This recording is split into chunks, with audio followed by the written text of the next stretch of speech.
Olá, o programa JK está no ar. O programa gravado no plenário mais importante da Casa, a Assembleia Legislativa de São Paulo. E no programa de hoje, conversaremos com a deputada Andréa Werner, do PSB. Andréa, seja muito bem-vinda ao nosso programa. Muito obrigada, muito bom estar com vocês. Prazer é todo nosso. Vamos falar do seu começo lá em Minas Gerais. Como começou a sua vida? Nossa, eu morei no interior de Minas, em duas cidades. Apesar de eu ter nascido em Belo Horizonte, eu morei em Divinópolis, morei em Governador Valadares, porque o meu pai trabalhava na CEMIG, que é a companhia energética de lá, e de vez em quando ele era transferido, a gente ia também. Então, passei por algumas situações horríveis, do tipo mudar de escola no meio do ano, porque meu pai do nada tinha que mudar de cidade. E isso era um horror, né? Ainda mais eu tendo todas as dificuldades de interação que eu tenho. Mas foi, por um outro lado, foi muito bom, porque foi uma infância de muito pé no chão, né? Morar no interior é poder brincar na rua, subir em cima de árvore, brincar de bicicleta na rua, brincar de bola com os vizinhos. Então é uma liberdade que hoje em dia dificilmente você vê as crianças terem, né? Talvez só quem mora em condomínio fechado mesmo, ou quem ainda mora no interior. Nas grandes cidades isso já não acontece mais. Voltei para Belo Horizonte quando eu tinha 15 anos e lá eu fiz faculdade de jornalismo na PUC. Tive uma incursão totalmente frustrada e até hoje eu não entendo o que deu na minha cabeça de fazer um ano de engenharia civil na UFMG. Eu sou uma pessoa de humanas, eu não sei o que eu fui fazer na engenharia. Acho que eu não sei se eu me espelhei no meu pai, que é engenheiro, eu quis fazer um agradinho, mas enfim, não durei lá nem um ano. E aí fiz jornalismo na PUC e assim que eu me formei no jornalismo, já meio desesperançada, eu queria trabalhar com TV, no jornalismo era a única coisa que eu gostava, mas eu sabia que não bastava você chegar na Rede Globo e entregar o seu currículo, né? Que não é assim que funciona. Então bateu um desânimo e aí eu me inscrevi em concurso de trainee de algumas empresas bem grandes, multinacionais, sem nenhuma esperança de passar, porém eu passei. Eu passei, então, inclusive no dia da minha formatura foi o dia que eu fiquei sabendo, em dezembro de 2000, que eu tinha passado num trainee aqui em São Paulo, e aí em janeiro de 2001 eu vim de Malicuia para São Paulo. Embora Belo Horizonte seja uma cidade grande e bem movimentada, São Paulo é ainda maior. Como é que foi essa mudança de Belo Horizonte, do interior de Minas, passando por Belo Horizonte e chegando em São Paulo? Belo Horizonte parece uma cidade do interior, quando você compara com São Paulo, né? O meu pai mesmo era desesperado, porque ele ficava assim, você não sabe nem andar no centro de Belo Horizonte, você não sabe nem o nome das ruas, como que você vai se virar em São Paulo? Foi uma choradeira danada, assim, eu acho que tem aquela coisa de superproteção de pais, né? Quando eu passei nesse trainee, eu acho que minha mãe e meu pai mais choraram do que comemoraram, sabe? Porque todo aquele medo de como vai ser a pessoa que se perde no centro de Belo Horizonte, como que vai se virar em São Paulo. Mas eu me perdia no centro de Belo Horizonte porque sempre tinha quem me socorresse. No momento que eu vim para cá e que era eu sozinha, eu comecei a me virar. E olha que na época era aquele guia de ruas, desta grossura assim, que a gente andava no porta-luvas. Na verdade, quando eu vim para São Paulo, eu não tinha carro, eu pegava o fretado para ir para a empresa, tudo. Depois, quando eu consegui parcelar o meu carrinho em 36 parcelas, o mais popular que tinha, eu andava com aquele guia de ruas no porta-luvas e às vezes fazia um esquema de até desenhar assim, 3 ruas antes, qual que é, para eu já ficar mais esperta, onde que eu ia virar. Então foi um aprendizado difícil, até porque culturalmente são lugares diferentes, né? São Paulo é mais cosmopolita, as pessoas são mais progressistas, até para muita coisa. E eu era uma pessoa que vim de Minas Gerais, de uma família bem conservadora, eu cresci na igreja evangélica, inclusive, então foi um choque de culturas interessante quando eu vim para São Paulo, mas isso tudo faz a gente crescer também, né? Foi um aprendizado muito grande e um crescimento pessoal muito grande também. Abre-se muito a cabeça quando você chega num lugar tão grande, com tanta diversidade, né? Chegando aqui em São Paulo, você continuou frequentando a sua igreja? Não, eu acabei não indo mais. É engraçado porque eu mudei para cá num esquema de trainee de uma multinacional que todo fim de semana tinha alguma festa, tinha alguma viagem, tinha alguma coisa para fazer. Então passou um tempo, eu já nem lembrava mais disso. E minha rotina foi sendo tomada por outras coisas mesmo, né? E conhecendo pessoas e aprendendo mais sobre diversidade humana mesmo. Eu não tinha um super contato com diversidade humana na vida que eu levava ali. E foi muito interessante para mim, para ir quebrando muitos preconceitos que eu tinha mesmo, né? Foi um super aprendizado chegar em São Paulo e ver essa diversidade imensa de tipos de pessoas que é São Paulo, né? Foi muito bom para mim. Esse movimento todo, essa quantidade grande de pessoas diferentes, fez você se adaptar mais fácil em São Paulo? Eu amei São Paulo, desde que eu pisei aqui a primeira vez. E foi até engraçado, porque o meu irmão veio para cá junto comigo, porque eu tinha passado no trainee de uma empresa e ele passou no trainee da Folha. Meu irmão também era jornalista e veio para a Folha. Mas ele não se adaptou. Eu acho que por muitos motivos, assim, né? Pela vida, ele pegava o famoso pescoção de madrugada na Folha e saía lá do centro. E ele tinha uma namorada em Minas também, ele não se adaptou. Ele quis voltar. E eu já não conseguia mais me ver em Belo Horizonte. Depois que eu comecei a morar aqui, gostar muito de São Paulo e gostar muito da vida que eu tinha em São Paulo e tinha feito amigos aqui, eu não me via mais voltando para Belo Horizonte. Até hoje eu não vejo. Eu amo Belo Horizonte, amo Minas Gerais, tenho muito orgulho de Minas Gerais, acho o estado belíssimo, acho que é a melhor culinária do país.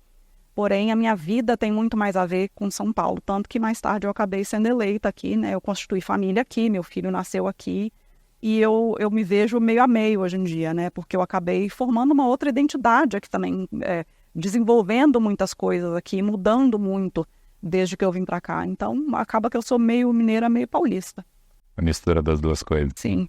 E aí você se casou super cedo, né? Com 30 anos, 31 anos. Hoje em dia é super cedo, né? 31 anos, sim. E aí, um ano depois, você teve o Theo. Sim, eu casei e a gente já começou a tentar engravidar. Era o sonho dos dois, assim, ser pai, ser mãe. Então, eu casei em julho de 2007 e em setembro eu já estava grávida do Theo. Como é que foi esse momento na sua vida? Foi muito especial, porque era o sonho da minha vida, né? Ser mãe, sempre foi. Desde que eu era pequena, eu era doida com bebês. É engraçado, porque eu era uma criança pequena e eu queria carregar todos os bebês que eu visse na frente, sabe? Hoje em dia eu sei que era um hiperfoco, né? Eu era super hiperfocada em bebês. E aí, meu sonho era ter filhos. Aí minha mãe teve 4, né? Mas minha mãe falava que queria ter 6. Mas é porque ela teve um problema quando teve meu último irmão e aí ela não pôde mais engravidar. E aí eu falava que queria ter 6 filhos. Aí, na medida que a gente vai envelhecendo, vai diminuindo, né? Depois passou para 4, depois passou para 2. Mas, de qualquer forma, eu queria muito, muito, muito ser mãe. Assim, era um grande sonho. Então, foi um momento muito especial da descoberta, de sentir a barriga crescendo, de comprar as roupinhas, de arrumar o quartinho. Foi tudo muito especial, porque era o sonho da minha vida mesmo, né? Como é que é essa questão do hiperfoco que você mencionou agora? Como é que funciona isso? Pessoas autistas e pessoas com TDAH têm hiperfocos, né, que são assuntos de interesse que você se fixa. Na verdade, o de autismo é um pouquinho diferente do TDAH, mas como eu tenho as duas coisas, então se mistura um pouco. Quando você gosta muito de algum assunto ou de alguma coisa e você só fala daquilo, você só pensa naquilo, você aprende muito sobre aquilo, mais do que as pessoas normais em geral. Então, em resumo, é isso que é um hiperfoco.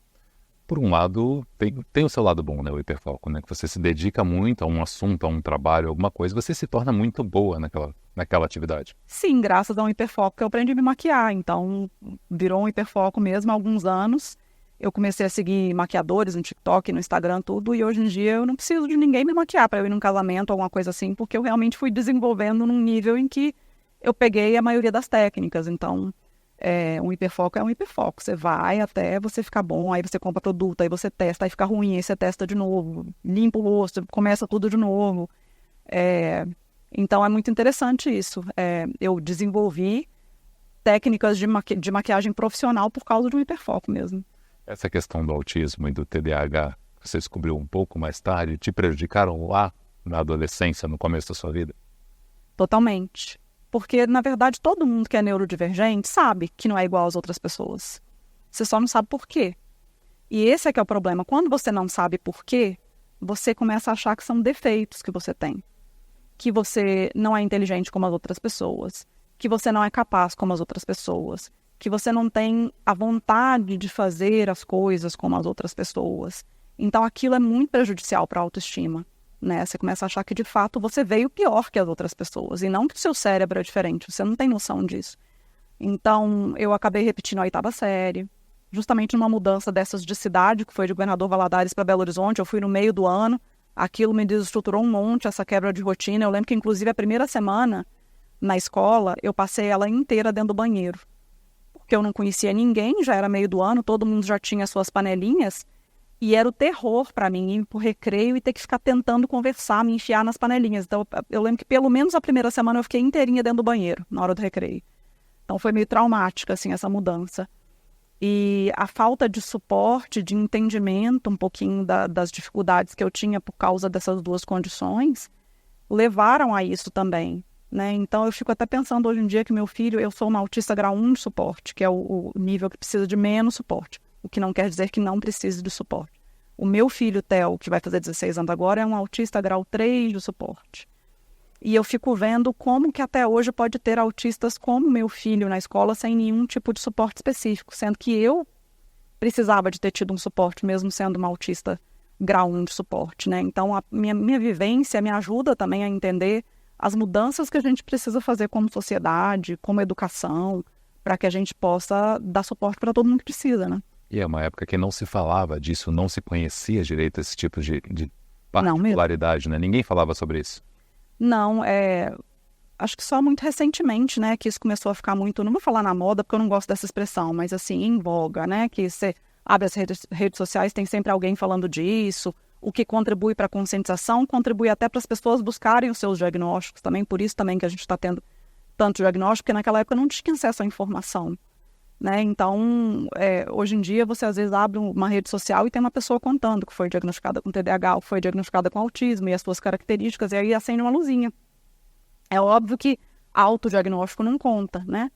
Precisa estar ali direitinho, até porque isso envolve direitos legais e tudo, mas aí isso leva muitas pessoas a irem procurar uma avaliação oficial para se entender melhor. Então a gente tem essa possibilidade hoje em dia que não tinha naquela época. Quais são as características ou as diferenças de uma pessoa que tem TDAH? Pessoa que tem TDAH tem... As pessoas confundem e acham que a pessoa tem dificuldade de focar. Na verdade, a pessoa tem foco em muitas coisas ao mesmo tempo. E esse é o problema. Estou aqui com você, estou prestando atenção na luz que está aqui, nas duas pessoas conversando ali no fundo, teve lá no fundo no corredor. Então, às vezes, você se perde por causa disso. Por exemplo, uma grande dificuldade que eu tenho é a leitura. Porque eu começo a ler, se aquilo é o meu hiperfoco, é um assunto que eu estou hiperfocada, eu esqueço até de comer, de ir no banheiro, de tudo. Eu vou e na hora que eu vejo, anoiteceu. Agora, se começa a ficar minimamente desinteressante, na hora que eu vejo, eu cheguei no final da página e eu não prestei atenção em nada. Então, tem que voltar lá no início e reler. Aí, às vezes, eu estou relendo o mesmo parágrafo pela 6ª vez, porque no meio do parágrafo eu me perdi. Então, isso você desperdiça tanta energia nesse processo que na hora que eu vejo, eu estou morrendo de sono, por exemplo. E você tem problemas também com as funções executivas, que pessoas autistas também têm, que é você priorizar, você entender o que é urgente, o que é importante, o que você tem que fazer primeiro, organizar tarefas em várias partes. Aquilo que é mais difícil de você focar, principalmente se não tem a ver com assuntos do seu interesse, e isso prejudica muito pessoas com TDAH no trabalho, você empurra com a barriga até o último segundo. E era assim na escola também. Eu só estudava de véspera nas provas. Eu nunca consegui ser uma pessoa organizada o suficiente para estudar um pouquinho cada dia. Eu empurrava com a barriga até o último segundo. Então, isso traz prejuízos sociais, isso traz prejuízos no ambiente de trabalho, traz muitos prejuízos. Pessoas perdem emprego, né? Tem dificuldade, às vezes, de manter relacionamento. Então, a gente deveria levar mais a sério essas questões da neurodivergência e principalmente do suporte que essas pessoas precisam em todos os ambientes, na escola, no trabalho, na vida pessoal e por aí vai. No seu nível de autismo nível 1, qual o tipo de suporte que você tem? Terapia e medicação. Né? Porque quando você passa a vida inteira sem diagnóstico, o que acontece é que você vai mascarando os sintomas e isso traz outros prejuízos. Né? Então, as meninas, principalmente autistas, elas aprendem desde cedo que o comportamento delas não é bem aceito, então elas começam a copiar as coleguinhas.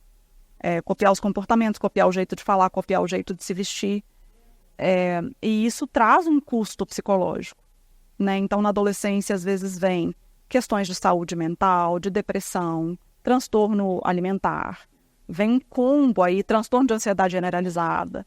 E muitas vezes a pessoa acaba recebendo o diagnóstico da comorbidade, que a gente fala, né, que está acompanhando o autismo. Você tem TAG, transtorno de ansiedade generalizada.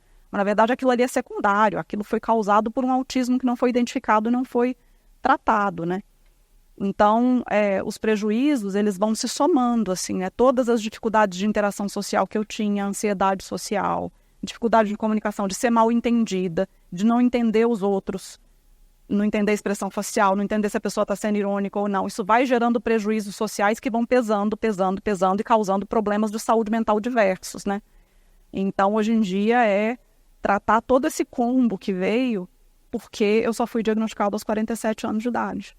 seja, até essa idade era um estresse, né? O seu dia a dia era super estressante, porque essas preocupações são muitas, né? Você pensa em muitas coisas ao mesmo tempo e você fica super cansada, super estressada. Sim, e agora também eu entendo algumas coisas, né? Igual às vezes eu tinha no trabalho, nas empresas que eu passei, eu tinha muito problema na hora das avaliações, porque eu entregava o que tinha que ser entregue, de trabalho mesmo, mas grandes corporações são assim, o desempate, todo mundo entregou. Quem vai ser promovido, quem vai ser rebaixado, quem vai ser demitido, é no comportamento.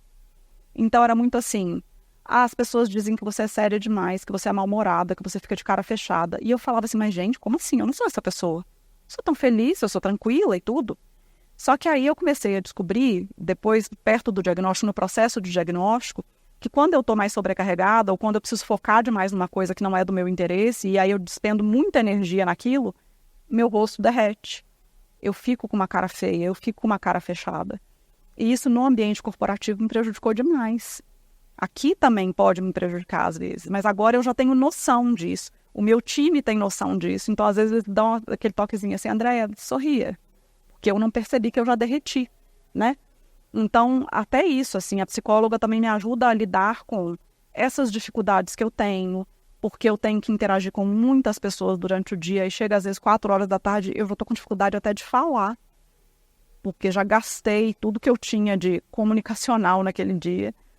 Eu tenho muitas questões sensoriais também, então, por exemplo, aqui quando vai chegando assim, 7 horas da noite, a gente está votando alguma coisa importante, eu já estou com a vista embaralhada. Se eu olho no painel de votação, eu não consigo ler quem está votando como. Eu não consigo ler nada lá. Minha vista fica completamente embaralhada. Então, essa autoconsciência também é importante. A vida inteira eu passei achando que isso era cansaço. Eu não estou enxergando porque eu estou cansada. Não, pessoas que não são autistas não param de enxergar porque estão cansadas, ou não viram pessoas de baixa visão porque estão cansadas. Isso é uma característica do meu cérebro, porque tem a ver com autismo, né? Então, em vários sentidos, esse diagnóstico foi importante, né? Até para eu entender que muitas coisas que eu achava que todo mundo tinha, na verdade, não tem, não. Isso é da minha particularidade, né, do autismo. Como, na sua opinião, deve ser o comportamento dos pais? Você tem um filho que também tem um grau de autismo. Como eles devem observar esse dia a dia das crianças para saber o comportamento, se está adequado, um acompanhamento médico, psicológico? Qual deve ser, na sua opinião, esse acompanhamento dos pais? Primeiro, jamais cair naquele papinho que, infelizmente, alguns pediatras ainda têm, que é de que cada criança tem o seu tempo. Isso atrasa diagnóstico, atrasa intervenção. E, infelizmente, é assim, até os 3 anos de idade, a criança tem uma janela neurológica ali, que é quando o cérebro mais se desenvolve. Se você perde essa janela para fazer uma intervenção adequada, você nunca vai conseguir recuperar. Não que a criança não vai se desenvolver, mas ela não vai desenvolver o tanto que ela poderia se tivesse recebido a intervenção adequada ali até os 3 anos de idade. Então, para começar, que é um pecado essa história de que cada criança tem seu tempo. Segundo, que existem coisas chamadas marcos do desenvolvimento, que ninguém tirou de trás da orelha. Isso veio de ciência, de estudos, com milhões de crianças para entender qual que é o mínimo e o máximo quando uma criança tem que desenvolver certa habilidade, né? Uma criança típica. Então, a gente tem que olhar esses marcos do desenvolvimento, inclusive na caderneta de vacinação do SUS tem ali os marcos de desenvolvimento a cada mês e tudo, e a gente tem que levar aquilo a sério. Então, assim, criança de 1 ano já tem que estar falando palavrinhas isoladas com o objetivo de se comunicar. Papai, mamãe, água. Por exemplo, meu filho com 1 ano cantava músicas inteiras, mas ele não chamava mamãe. Ele não pedia água, quer dizer, ele não se comunicava. Criança de 1 ano tem que olhar quando você chama pelo nome. Ela tem que fazer coisinhas que bebês fazem, de imitação. Dar tchauzinho, bater palminha, imitar os outros, esse tipo de coisinha assim. Ela tem que também dividir com você os interesses dela. Então, se ela vê alguma coisa interessante, ela traz para o papai e para a mamãe para olhar. Ou se você aponta para alguma coisa que é interessante, essa criança tem que olhar para isso. Isso é muito importante. Não existe essa coisa de bebê que é muito sério. Bebê tem que sorrir, gente. Bebê típico sorri, dá gargalhada, essas coisas. Então, são alguns sinais que, se os pais notarem, já seria bom procurar uma avaliação, mas sempre com um neuropediatra ou um psiquiatra infantil que sejam qualificados para isso, né? Porque até dentro da psiquiatria, da neuropediatria, existe aquele que é mais para um lado, mais para o outro, e tem quem entende, de fato, de transtornos do neurodesenvolvimento. E são essas pessoas que precisam ser procuradas. Porque senão, às vezes, passa para um médico e ele fala, você está procurando pelo em ovo, você está inventando problema onde não tem, e aí vai ficar na mesma, né? E aí também tem profissionais de medicina que não dão a devida atenção, né? Que Exatamente. não estão preparados para lidar com esses problemas. Infelizmente, a culpabilização da mãe ainda é muito grande, né? Até eu, quando a gente descobriu que o Theo era autista, porque ele entrou para a escolinha pouco antes de fazer 2 anos e a escola, com um mês, já fez um relatório, assim, de características dele que não estavam de acordo com o que era esperado para o desenvolvimento daquela idade e pediram que a gente fizesse uma avaliação com o neurologista. E, na época, a gente passou primeiro na pediatra. E a pediatra falou que, basicamente, era assim porque ele via muita televisão e muito DVD, que era falta de estímulo, quer dizer, culpou a mãe. Só que eu sabia que não era falta de estímulo, inclusive porque eu nem estava trabalhando nesse período, eu estava só com ele em casa e eu não passava o dia vendo televisão e deixando a menina no chão, né? Então aquilo não me pegou. Mas, infelizmente, ainda acontece muito isso. Ah, mãe, você dá tudo na mão dele. Ah, ele é filho único. Ah, é que você não sabe impor limites. Então sempre sobra para a mãe, né? No final das contas, quando a pessoa não é qualificada e não entende de transtorno do neurodesenvolvimento. Além de toda a responsabilidade que uma mãe já tem, ainda tem esse peso de não ser uma boa mãe, né? Você não está fazendo o seu papel. Como é que foi essa mudança do mundo corporativo para a política, para um cargo eletivo? Quando você decidiu que você queria entrar para um cargo eletivo? Na verdade, eu saí do mundo corporativo logo depois que o Theo foi diagnosticado. Teve uma reestruturação na empresa que eu estava, eu fui demitida junto com mais umas 40 pessoas, e aí eu e marido começamos a pensar assim, será que não seria bom eu começar a acompanhar ele nas terapias? Porque a gente às vezes ficava até meio perdido com o que ele está fazendo na terapia, a gente não sabia explicar direito, né? Então eu comecei a levar e buscar, virei a monitorista. E aí lá em janeiro de 2012, ele foi diagnosticado em 2010, no meio de 2010. Janeiro de 2012, um ano e pouco depois, eu comecei um blog para ocupar a cabeça, justamente porque eu ficava só para cima e para baixo com ele. Eu falei, eu vou escrever, eu sou jornalista, vou escrever que eu ocupo a cabeça e às vezes a família vai querer ler. E aí eu entrei numa plataforma gratuita, dei o nome de Lagarta Vira Pupa, que era um pedacinho da música do Cocoricó que ele gostava, e comecei a registrar ali, falando do diagnóstico, da dor que foi, como eu me senti sozinha, achava que era só comigo. E aí o primeiro texto que eu escrevi, eu publiquei no Facebook na época que estava só começando, mas deu já uns 300 compartilhamentos. E eu fiquei muito assustada, porque nunca passou pela minha cabeça que as pessoas fossem se interessar por uma coisa tão pessoal, né? Só que eu não sei se foi o jeito que eu escrevi, falando com muita emoção e tudo que chamou a atenção, e teve outra. Não tinha quase nada sobre autismo na internet naquela época. Então, a partir do momento em que eu comecei a escrever, toda mãe que chegava em casa com o diagnóstico ia para o Google, digitava autismo, aparecia o Lagarta Vira Pupa lá em cima. E aí as mães começaram a me contar das vivências delas. Aí é que eu fui descobrir a bolha em que eu vivia, né? De privilégios até, porque eu tinha um plano de saúde, meu filho foi diagnosticado num médico particular. Aí as mães começaram a me contar, meu filho tem as mesmas características do seu, só que estou há 2 anos na fila no SUS para tentar uma avaliação com um psiquiatra. Aí começaram a me contar que tinha terapia 1 vez por semana no CAPS, durante meia hora em grupo, com crianças com outras condições nada a ver. Pior que piorou. Ultimamente eu tenho ouvido no gabinete que é 1 vez a cada 15 dias. A gente não melhorou nesse período todo, a gente piorou. E isso foi me despertando para a necessidade de ter políticas públicas específicas, né?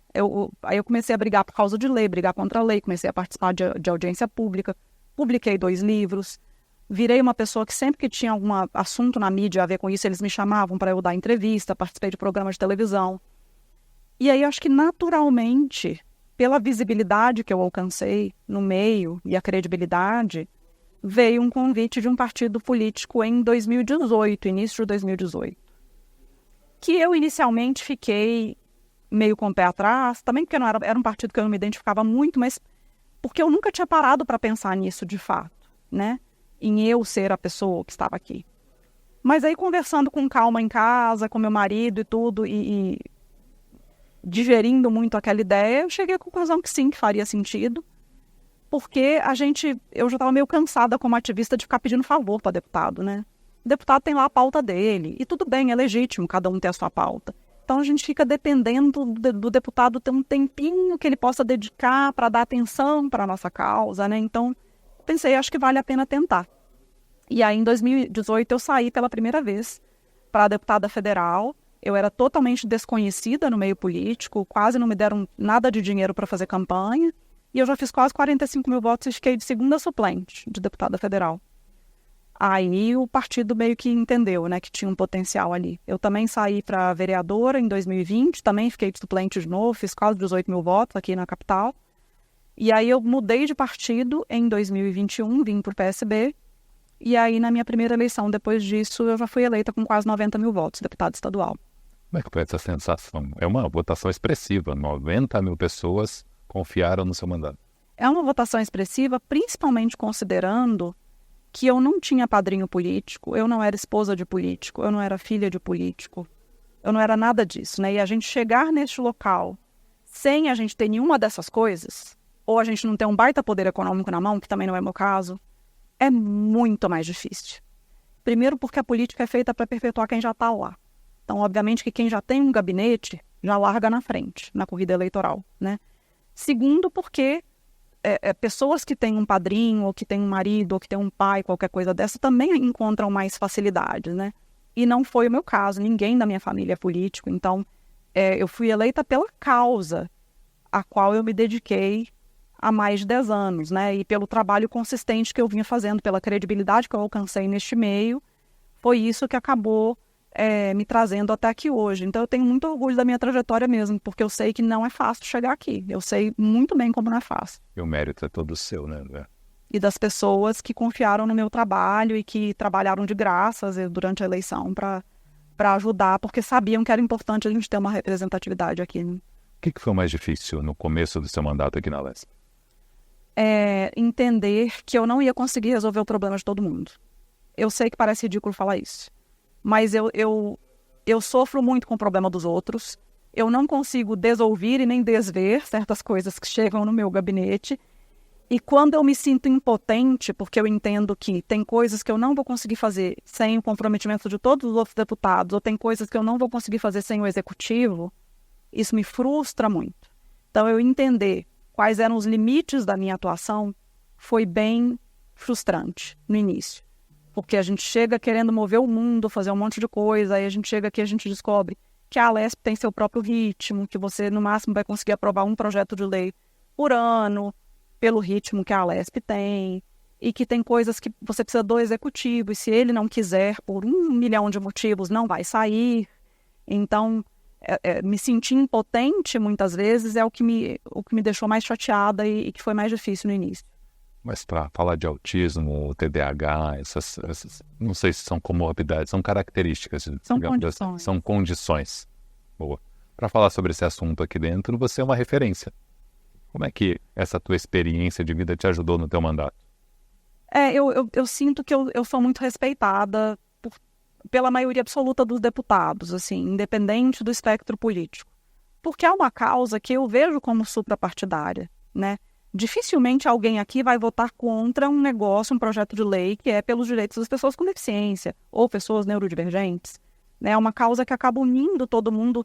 Tem divergências específicas dentro, mas são detalhes.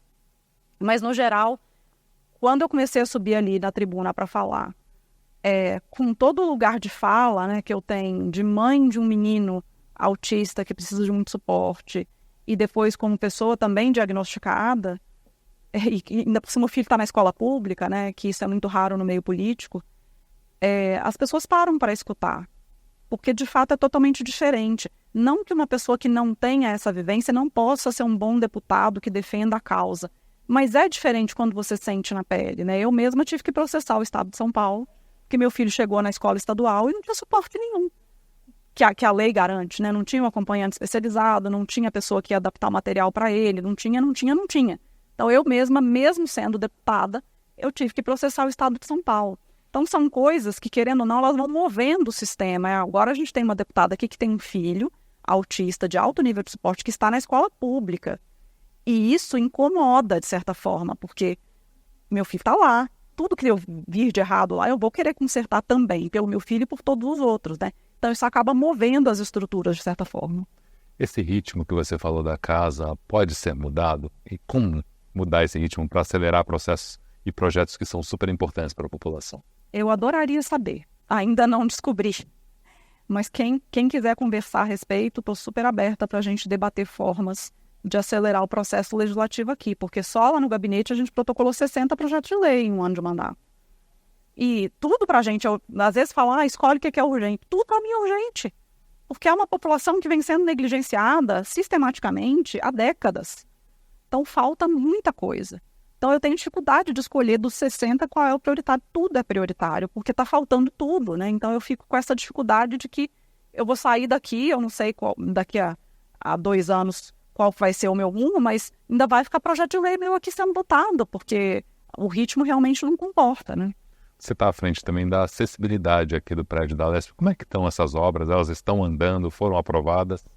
A gente passou o relatório para a presidência e a gente está aguardando a autorização para que essas obras comecem, né? Porque tudo que precisa de orçamento aí acaba demorando um pouquinho mais.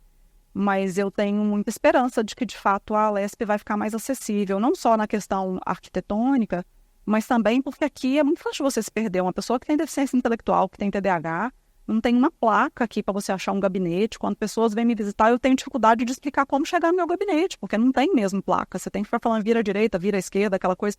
Então, até no quesito informações dentro da Alesp, a gente precisa melhorar muito. Os corredores são muito parecidos, né? Exatamente. Ninguém tinha pensado nisso ainda. Não, ainda não. Então, estamos aí, né?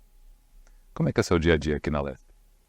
Recebo muita gente, recebo muitas organizações, às vezes vem prefeito querer conversar, vem vereadores de outras cidades, vem deputados de outros estados querer conversar sobre a pauta, porque acaba que o fato de ter um gabinete que a gente chama de gabinete da inclusão aqui, virou uma referência, né, até no Brasil. Então, às vezes, vem deputados de outros estados aqui querer conversar, querer replicar coisas que a gente faz aqui em outros estados.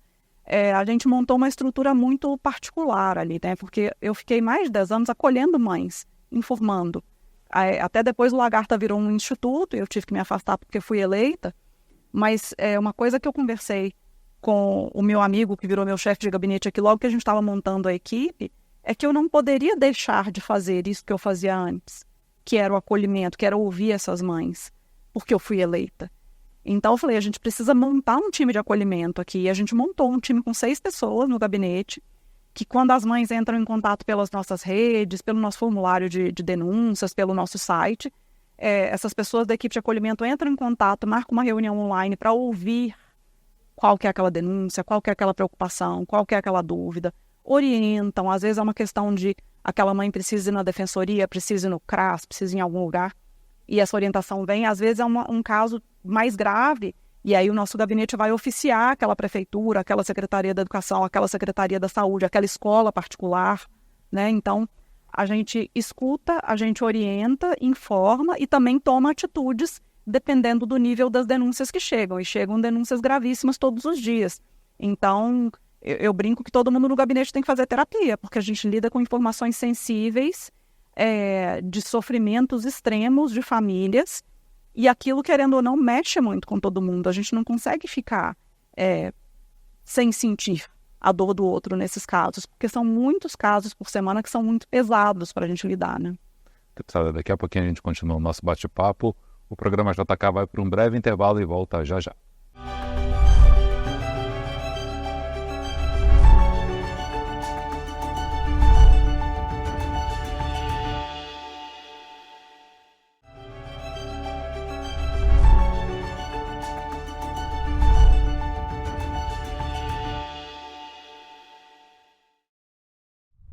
Estamos de volta com o programa JK, hoje conversando com a deputada estadual Andréa Werner. Andréa, você estava me falando dos atendimentos que vocês fazem no seu gabinete. Não para, o movimento é muito grande. Em um ano foram 20 mil atendimentos, quase 20 mil atendimentos. Né? Dentre dúvidas, informações, denúncias, a gente investigou acho que quase 4 mil denúncias no último ano. Porque como se tornou uma referência muito rápida a questão do gabinete da inclusão, todas as demandas relacionadas a pessoas com deficiência acabam parando lá, pelo menos a maioria delas. Inclusive, tem outros deputados que acabam mandando para a gente quando chegam nos gabinetes deles. E a grande maioria dessas denúncias se referem a problemas na saúde ou problemas na educação. Né? Ano passado, a gente teve, logo no início do ano, um movimento muito coordenado dos planos de saúde que estavam cancelando as apólices de autistas, pessoas com outras deficiências e até pessoas em tratamento oncológico. A gente recebeu umas 500 denúncias disso no gabinete. A gente acionou o Ministério Público e até hoje, se eu não me engano, são 6 inquéritos abertos pelo Ministério Público contra operadoras, porque esses cancelamentos são ilegais. Né? Tem uma decisão da STJ que diz que você não pode cancelar plano de saúde de paciente que esteja em tratamento. Então, todos esses cancelamentos foram ilegais, por isso o Ministério Público acolheu a nossa denúncia. Fora isso, tem denúncias de descredenciamento de clínicas. Né? Às vezes o plano de saúde cadastra uma clínica para ser prestadora de serviço, para atender um grupo, às vezes 300 crianças autistas, E aí, em determinado momento, começaram a olhar e falar, mas essa clínica presta um serviço de excelência, está muito caro para a gente, vamos construir nossa própria clínica aqui, coloca um serviço mais barato, não necessariamente com a mesma qualidade, e vamos cancelar esse convênio com essa clínica aqui. Então, do nada, a gente ficava sabendo assim, 150 crianças de uma clínica iam ficar sem tratamento, iam ter que ir para esse serviço bem pior que era prestado pelo plano. Então, a gente também denunciou isso no Ministério Público, esse descredenciamento de clínicas, descumprimento de liminares. Então, são tantos casos, né? E fora a questão da saúde suplementar, tem a questão do SUS mesmo.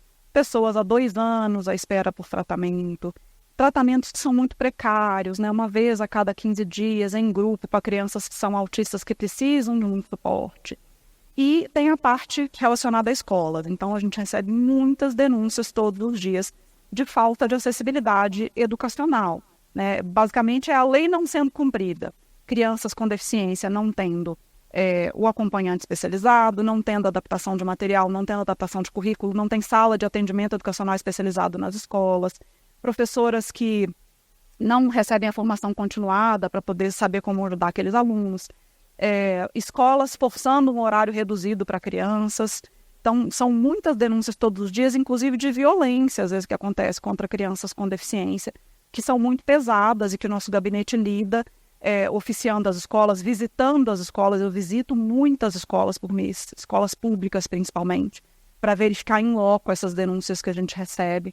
Porque, infelizmente, o sistema escolar ainda não está preparado como deveria para receber essa multidão de crianças e adolescentes com deficiência que vieram nos últimos anos por questão de políticas públicas mesmo, né? Se determinou lá em 2008 que não iria mais se investir em escolas especializadas e que deveria se investir em inclusão. Só que o que a gente percebe é que parou de investir nas especializadas, mas esse dinheiro não veio para cá, né? Então, a gente precisa, de fato, que os professores recebam uma formação continuada que dê, de fato, ferramentas para que eles possam ajudar essas crianças, baseada em ciência. A gente precisa que os estados, os municípios contratem os acompanhantes especializados. Não é todo autista que vai precisar de um acompanhante especializado, mas aqueles que precisam, eles precisam ter, né? De acordo com a lei, está lá, a Lei 12.764, em caso de necessidade, o autista tem direito a um acompanhante especializado.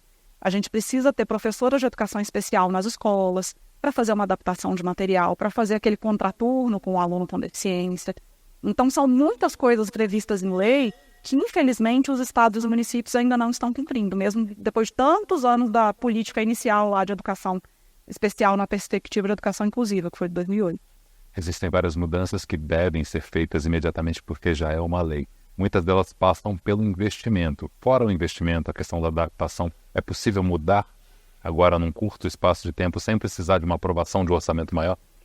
Num curto espaço de tempo é muito difícil a gente fazer coisas super significativas. A gente trabalha todos os dias. Eu me vejo muito como uma resolvedora de problemas. Sabe, outro dia eu vi a Tabata Amaral, que é deputada federal do meu partido, falando, e eu falei, eu me identifico com a Tabata nisso. Ela fala que ela é uma resolvedora de problemas. Porque eu recebo no meu gabinete, todos os dias, problemas muito concretos e muito graves. Então, eu não posso gastar nem o meu tempo, nem o tempo da minha equipe pensando, mas no futuro, aí não vai ser mais assim, porque no futuro vai ter menos alunos na sala, no futuro. Não, é assim, tem gente sofrendo agora.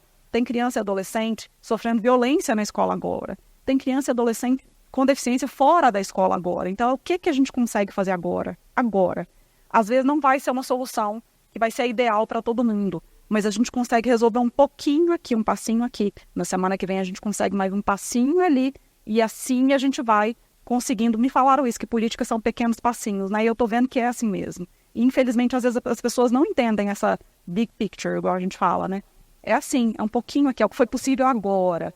Mês que vem, talvez a gente consiga mais um pouquinho, né? Agora eu tô tentando, com os deputados, ver se a gente consegue dar esse grande passo que é no próximo orçamento, a gente colocar uma emenda, ver como é possível fazer isso, para que tenha este valor, para que o Estado de São Paulo finalmente tenha os famosos acompanhantes especializados nas escolas.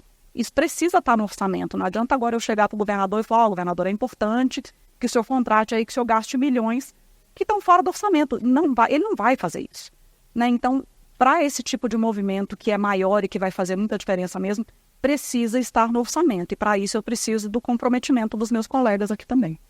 E tudo que acontece em São Paulo vira referência para o Brasil. São Paulo é o estado mais rico do estado, um dos mais ricos da América Latina. essa atenção deveria ser um pouco maior do Poder Executivo para que se resolva esse problema num curto espaço de tempo? Porque essas crianças precisam dessa ajuda, como a senhora falou agora. Sim. Que vai passar o período escolar, não vai resolver e essa geração vai ficar perdida. Como fazer isso, essa conversa com o Executivo e também com a Secretaria de Educação e Saúde? Eu não sou base do governo, né? O meu partido está como independente aqui. De certa forma é bom porque eu consigo ter diálogo com todas as pastas, eu consigo ter diálogo com todos os deputados de todo o espectro político aqui. Eu também sou respeitada pela causa em si, né? E pelo que eu já demonstrei falando na tribuna da minha vivência. Então, isso abre portas para que eu converse, para que eu debata, para que eu explique que não está ideal, que seria melhor a gente melhorar. Em curto espaço de tempo, realmente é muito difícil, porque a gente não consegue fazer certas coisas se não estiverem no orçamento, né? Esse ano mesmo, o governador contingenciou verba de várias pastas. Pasta do turismo contingenciou 90%, até a própria Secretaria da Mulher está com pouquíssima verba. Então, como é que eu vou chegar para ele agora e falar, o senhor precisa gastar milhões para acompanhante especializado? Meu poder de convencimento não é tão bom assim, adoraria que fosse, mas não é.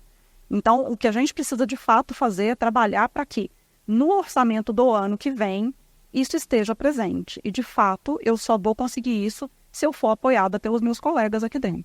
Nas conversas aqui dentro da LESP, existe um movimento a favor dessa causa para aumentar ou para direcionar verbas para essa causa específica? A primeira conversa que eu tive no Colégio de Líderes a respeito, todos demonstraram apoio, mas agora eu preciso de apoios mais concretos, né? A gente precisa, de fato, que isso seja aprovado no próximo orçamento. Então, eu vou continuar fazendo conversas com as lideranças dos partidos para garantir que ano que vem a gente não tenha mais essa desculpa de que não tem dinheiro.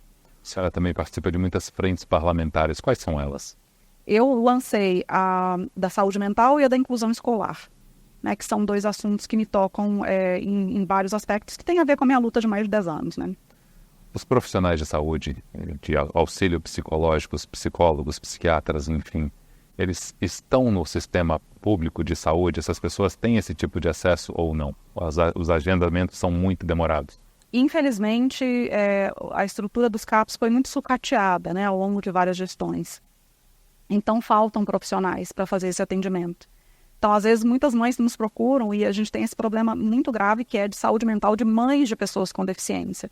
Porque são pessoas que, geralmente, na maioria dos casos, são abandonadas pelos maridos quando vem o diagnóstico. Elas ficam as únicas responsáveis por manter aquele lar financeiramente e também por cuidar daquela criança, adolescente ou adulto com deficiência. Ficam numa situação muito precarizada, às vezes ficam dependendo do benefício da prestação continuada daquele filho que tem deficiência, não consegue colocar mais nenhum dinheiro em casa, se não vem o INSS corta esse valor. Então, isso tudo contribui para que a saúde mental vá se deteriorando. Além do que, quando a gente fala de autismo especificamente, é uma condição muito genética. Então, é muito difícil ter um pai ou uma mãe de autista que não tenha ali nenhuma condição, ou que seja autista também, ou que tenha qualquer outra condição desse espectro da neurodiversidade. E isso já deixa essa pessoa mais propensa também a ter depressão. Então, infelizmente, é muito comum no nosso caso, suicídio de mães atípicas, acontece de vez em quando. Eu tenho alguns projetos de lei nesse sentido, para ter um cuidado maior com essas mães, inclusive o que dá uma renda para essas mães, né, que não é o valor do BPC do filho, é que elas fazem este trabalho do cuidado que precisa ser visto e remunerado. Então, tem esse meu projeto de lei para que elas tenham uma renda. Tem projeto de lei para que elas passem na frente em consulta na UBS, porque elas não cuidam da própria saúde, elas morrem mais cedo, porque elas se dedicam exclusivamente ao cuidado dos filhos e esquecem de cuidar da própria saúde. Então, a gente precisa também que tenha uma estrutura mais robusta nos CAPs para poder atender estas mães. Muitas que nos procuram, às vezes, com questões de saúde mental, a gente tem que ficar procurando psicólogos que atendem voluntariamente, ou universidades que têm os estágios supervisionados dos futuros psicólogos, mas até essas faculdades estão com fila também. Então, de fato, a gente tem uma precariedade, uma falta de profissionais para ajudar a cuidar dessa saúde mental de mães e de pessoas que são neurodivergentes, que têm transtorno também. Fala-se cada vez mais, né, nessas condições, na melhoria da qualidade de vida dessas pessoas, das mães, das crianças, enfim, nos planos de saúde.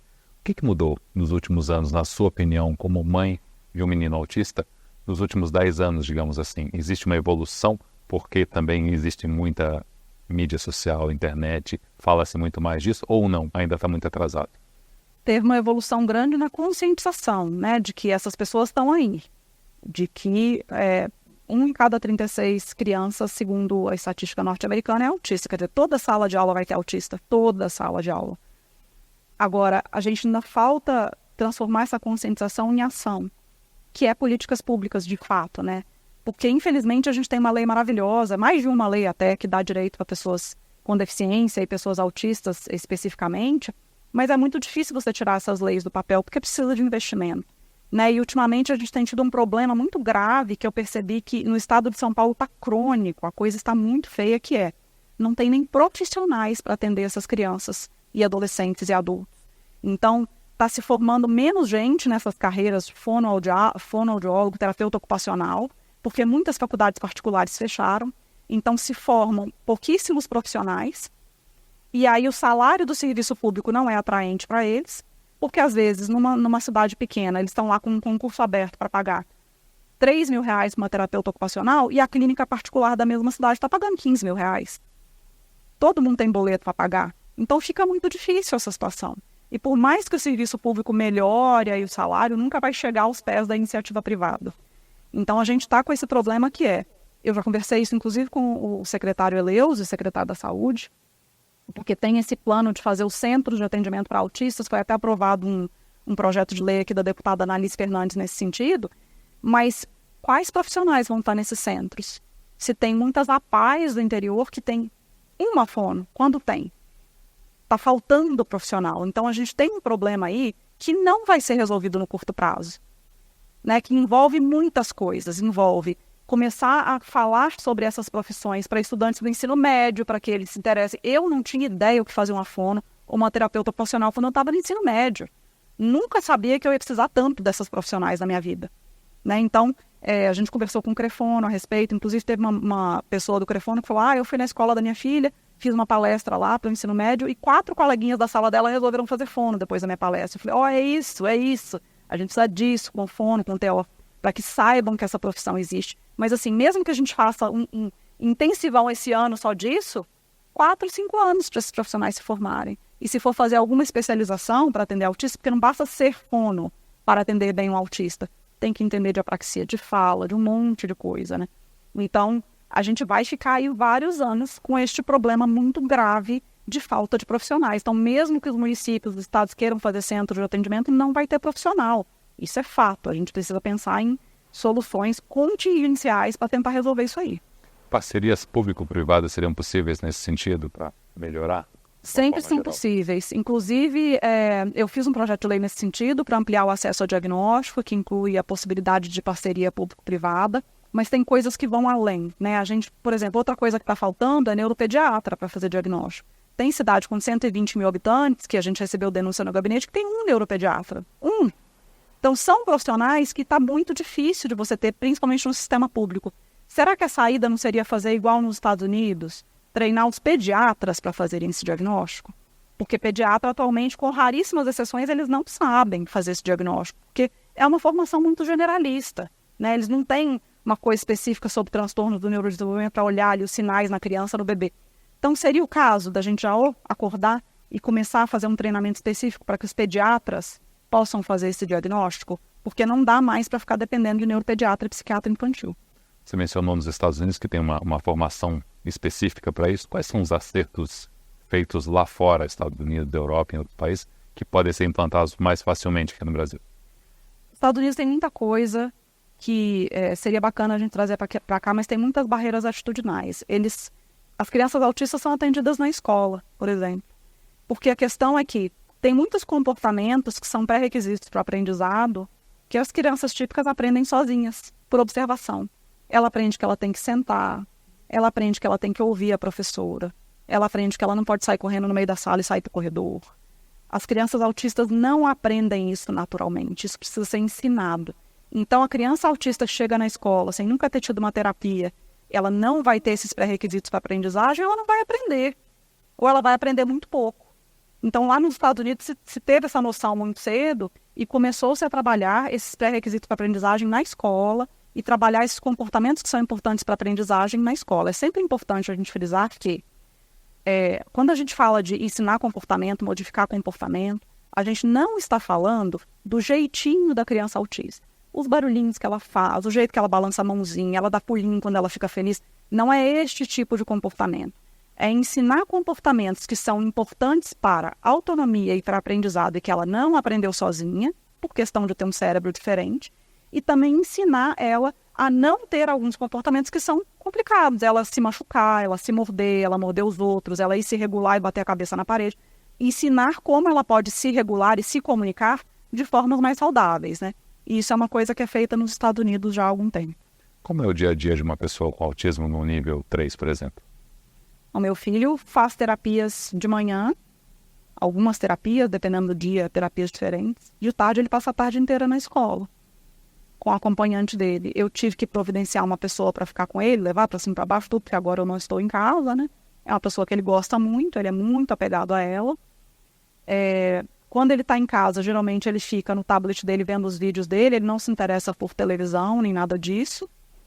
E ele curte muito para passar o tempo em piscina. Agora que está chegando frio vai ficar mais difícil para a gente, mas inclusive foi por isso que a gente se mudou de São Paulo para o interior, para Vinhedo, para poder ter uma casa com uma piscininha para ele, porque é uma coisa que ele sempre gostou demais. Ele tem uma relação, autistas em geral tem uma relação muito interessante com água, porque o sensorial é muito interessante também.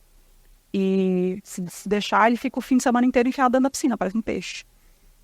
Para as pessoas que não têm condições de ter um atendimento adequado, quais seriam as opções ou alternativas para essas mães que não sabem o que fazer? A gente sempre orienta no gabinete que, se possível, judicialize o município, porque está na lei. Está na lei Berenice Piana que o autista tem direito a esse atendimento. Então, muitas pessoas que judicializam os municípios ganham. Às vezes o município tem que pagar uma clínica particular para aquela criança fazer o tratamento. A gente tem uma dificuldade no nosso país que é muitas coisas estão na lei, mas a pessoa só consegue se ela judicializar.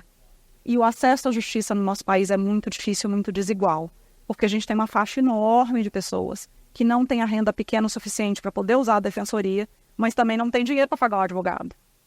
Né? Mas na medida do possível, a gente orienta que as famílias judicializem, porque está na lei. Mas a lei não se cumpre, mas está na lei. Então quer dizer que se você acionar a justiça, igual eu acionei o Estado, né? Por causa da questão da escola do meu filho. O juiz olhou toda aquela peça ali que o advogado escreveu, de fato, está na lei, isso também está. Cumpre-se aí. Deu a liminar, porque está na lei.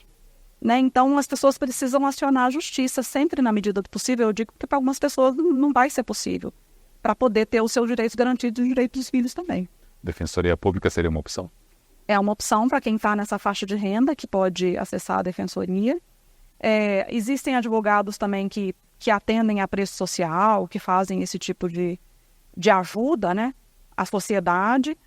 Então, é sempre que possível judicializar, porque a lei está ali muito bem escrita e garantindo muita coisa. Então, os municípios dos estados precisam cumprir. O que os seus eleitores podem esperar do seu mandato, agora até 2026? Uma pessoa falou comigo hoje mesmo assim, nossa, eu sempre achei que político não trabalhava, até eu te conhecesse. E eu fiquei até feliz de ouvir isso, porque realmente eu não paro e o meu gabinete não para. Então as pessoas podem esperar muito trabalho. E podem esperar que, se a causa é boa, eu vou lutar até o fim pelas minhas convicções. E as minhas convicções são: criança com deficiência precisa ter o devido suporte na escola. Se a gente quer que todas as crianças com deficiência estejam na escola, a gente precisa dar o suporte que elas precisam para estar ali. E infelizmente isso ainda não acontece e eu vou continuar brigando por isso.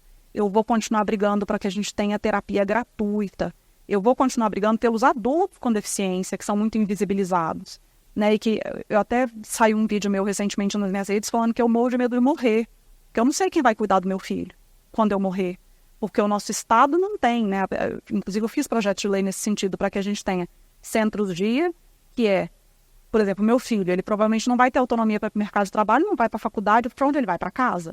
Então, a gente precisa ter centros-dia onde essas pessoas com deficiência com menos autonomia possam ir, passar um dia de qualidade, fazer atividade cultural, esportiva, enfim, ocupacional. E a gente precisa de residências de vida independente, moradia de vida independente, residência assistiva, residência inclusiva. Tem vários nomes diferentes, porque a verdade é, pessoas com deficiência são diversas. Cada uma vai precisar de mais suporte ou menos suporte, então o Estado precisa dar soluções adequadas para cada perfil de pessoa. Para que mães como eu, ou mães até que estão muito piores do que eu nesse sentido de privilégio, não tenham esse medo de eu não posso nem morrer, porque quem é que vai cuidar do meu filho? Eu conheço mães que têm 3 filhos autistas. No meu gabinete mesmo tem. E todas são pagadoras de impostos.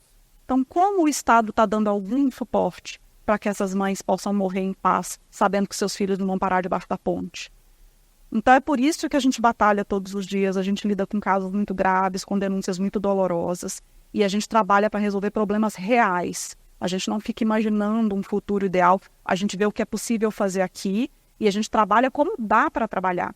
Isso vai ser um ofício? A gente manda um ofício. Isso só uma conversa com o governador resolve. Eu vou tentar conversa com o governador. Isso é um projeto de lei? Então vamos fazer um projeto de lei. É um projeto de lei federal? Às vezes eu vou lá, converso com algum deputado federal do meu partido e a gente tenta colocar lá. A gente está sempre tentando soluções que resolvam os problemas o mais rápido possível, porque são problemas muito graves. No que a tecnologia, a inteligência artificial, esse monte de ferramentas que surge todo dia, pode ajudar essas pessoas que estão nessas condições, principalmente essas mães? Olha, tecnologia ajuda muito, inclusive, na questão da comunicação, né? O meu filho, hoje em dia, o pouco que ele se comunica é através de um aplicativo no tablet. Tem várias soluções diferentes de aplicativos de comunicação aumentativa e alternativa que ajudam muitas pessoas com deficiência. Essa parte da tecnologia veio para ajudar muito. Já tem alguns projetos sendo feitos de tecnologia para poder fazer o diagnóstico, tem coisas aí sendo estudadas ainda. Então, acho que a gente ainda vai ver muitos progressos nos próximos anos, né? Mas nada substitui o fator humano. Nada, na minha opinião, nada vai substituir um professor bem embasado, que vai ficar ali na escola, que vai saber ensinar com amor e com técnica ao mesmo tempo. Tem algumas coisas que não são substituíveis, nem com a tecnologia. Investimentos em saúde e educação são primordiais para mudar essa realidade. São os principais, e assistência social também, né? A gente tem carências em todos os aspectos aí, em todas as partes da vida da pessoa, desde quando ela é bebê, até quando ela é adolescente, até quando ela é adulta e fica um idoso. A gente esquece que as pessoas com deficiência viram idosos também, né? Então, falta muita coisa. Várias coisas precisam ser feitas, e aí volta aquela coisa da impotência, né? Tem muita coisa no nosso país que não vai se resolver enquanto a gente não tiver um orçamento votado da forma como ele deve ser votado. Não tirando bilhões de dinheiro para ir para emendas de parlamentares. É um dinheiro que deveria estar no executivo, para ir para a saúde, para a educação, para a assistência social, né? Mas para isso as pessoas precisam se politizar, e não politizar igual teve nos últimos anos, que é time Fla-Flu. Politizar entendendo qual é a função de um deputado estadual, de um deputado federal, de um senador, do executivo, e votar melhor. Saber quem elas estão votando lá.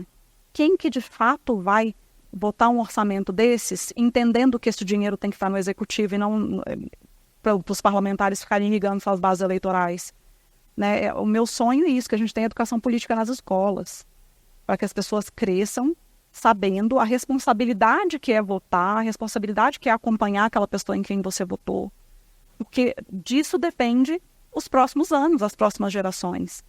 A gente só vai conseguir mudar as coisas na base do voto, né? Isso é muito importante. E esse investimento, esse recurso tem que estar na base, né? Nos municípios, onde as pessoas estão, onde as escolas estão, então, e não só em Brasília, porque quem está em Brasília não sabe a realidade de um município menor, onde às vezes tem muitas pessoas que necessitam desse auxílio.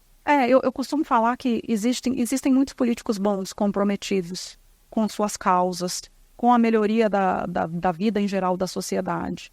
Eles precisam ser vistos e eles precisam ser multiplicados, né? A gente precisa pegar mais pessoas que vivem as causas, pessoas periféricas, pessoas de todos os segmentos da sociedade, para que aquilo de fato seja representativo e não continuar com essa coisa da praticamente capitanias hereditárias que a gente vê às vezes na política, né? Do poder se perpetuando entre famílias, do poder se perpetuando entre quem tem dinheiro, não pode, mas, de novo, para isso, politização. Né? As pessoas, às vezes, nem lembram quem elas votaram para o deputado federal na última eleição.